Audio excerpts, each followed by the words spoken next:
Liberal Democrat Senator David Leyonhjelm. What are your priorities in this budget? What do you want to see? Reductions in spending, reductions in tax and balancing the budget. So obviously there could be a little bit in pulling in different directions. But my thinking is that if they lower company tax, that will improve foreign investment. If they can get that through, it's primarily a question of Australia's competitiveness for for foreign investment, and we need foreign investment. Ever since 1788, we've been a net importer of foreign investment, so we need to be competitive. Personal income tax cuts, though, if they're big enough, and that's a big question, they actually feed into the economy and will stimulate economic activity. They have quite an immediate effect, really. As soon as people have got money in their pockets, they spend it, and that money goes round and round, and the next thing you know, other people are making other businesses and other people are making more money, and they pay more tax. So the government gets that money back again through taxes. But the big question is whether the government actually attacks spending and moves in the right direction of reducing the deficit and paying off the debt. Now, on that front, I'm not at all optimistic. They are jellybacks, really, I suppose, to use a hawk term, on spending. What they're doing at the moment is relying on increased revenue, tax revenue. That's good luck, not good management. That's only because commodity prices have gone up. The world economy is starting to improve, and they bring in more tax revenue, just naturally. Any government in power would benefit from that. They haven't done anything to create that, but that won't last forever.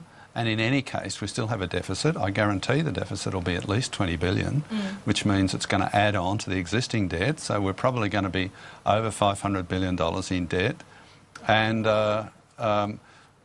spending won't be brought under control. And unless spending is brought under control, that deficit won't be eliminated and we won't start paying off the debt. Okay, on the one hand you're saying we need to pay off the debt, but on the other hand you're saying there needs to be fairly substantial tax cuts. So how will you approach this negotiation with the government, as you have always done, on merit for every single individual article, except perhaps there have been some horse trading in the past. But my point here is, if debt reduction is your number one priority, where do you want to see things cut? Where do you think the government should cut? Tax reduction is probably a bigger priority overall, because I think people... So at the moment it's looking at about $10 a week. Yeah, is that enough? No.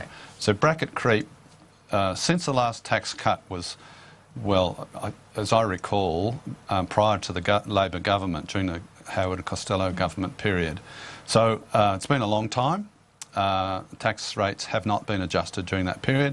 Everybody's had wage increases to some extent, so they're all paying more taxes. I bet you the reductions in tax in this budget, even the ones that they're saying, well, we'll bring them in future, I bet they do not bring us back to the same level of taxes as we had during that the last time that they were adjusted. So tax cuts, to my way of thinking, are long, long overdue.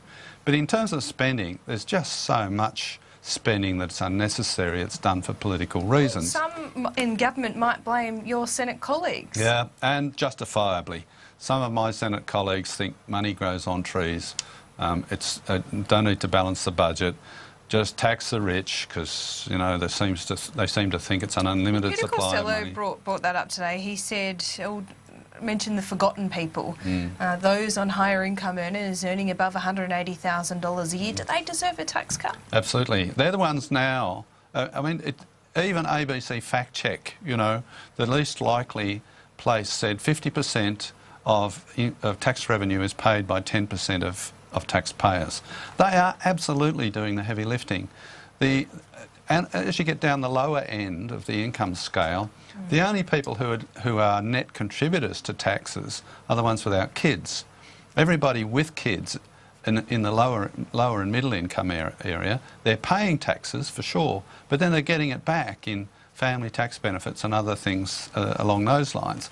Their net contribution to tax revenue is pretty minimal.